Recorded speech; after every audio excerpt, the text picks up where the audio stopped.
Guys, ये जो volume contraction alkalosis होता है ना, एक बहुत इंपॉर्टेंट कॉन्सेप्ट है। What is metabolic alkalosis? तो मेटाबॉलिक अल्कलोसिस मतलब पीएच बढ़ जाना।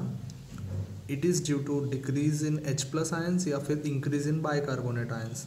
मेटाबॉलिक अल्कलोसिस मतलब पीएच शरीर में बढ़ रहा है। तो क्यों बढ़ रहा है? एक तो वॉमिट हो गई तो सारा एसिड निकल गया, इसलिए अल्कलोसिस हो गया। एक तो हम लोग ने अल्कलोसिस मतलब अल्कलाइन एजेंट ही खा लिया, दैट इज सोडियम बाइकार्बोनेट।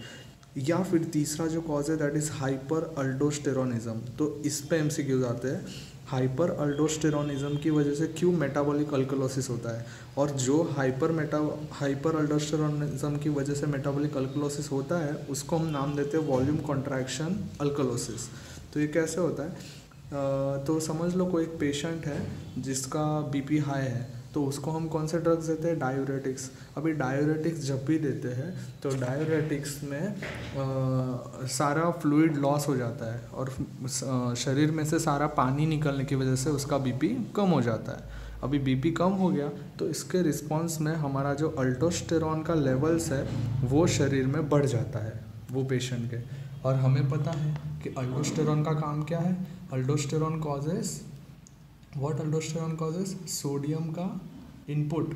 तो सोडियम के लेवल्स बढ़ाता है और उसके एक्सचेंज में जो H प्लस है और K प्लस है उन दोनों का एक्सक्रीशन करवाता है। तो अल्डोस्टेरॉन कॉजेस सोडियम का retention and H plus and potassium का एक्सक्रीशन। ठीक है, और ये H प्लस का एक्सक्रीशन होने की वजह से हम लोग को अल्कलोसिस होता है।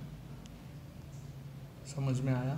क्योंकि हमने अल्कलोसिस के डेफिनेशन में क्या पढ़ा है? What is alkalosis? Either loss of acid that is H plus का एक्सक्रीशन हो रहा है। तो हमारा अल्डोस्टेरॉन वही करवा रहा है ना, H प्लस का एक्सक्रीशन। तो या that is the concept. In short, hyperaldosteronism क्या करवाता है? अल्डोस्टेरॉन के लेवल जब भी बढ़ते हैं तो शरीर में सोडियम का रिटेंशन तो होता है लेकिन H प्लस का एक्सक्रीशन होता है, और H प्लस का एक्सक्रीशन होने की वजह से जो अल्कोलोसिस हुआ उसको हम नाम देते हैं volume contraction alkalosis. I hope you got the idea.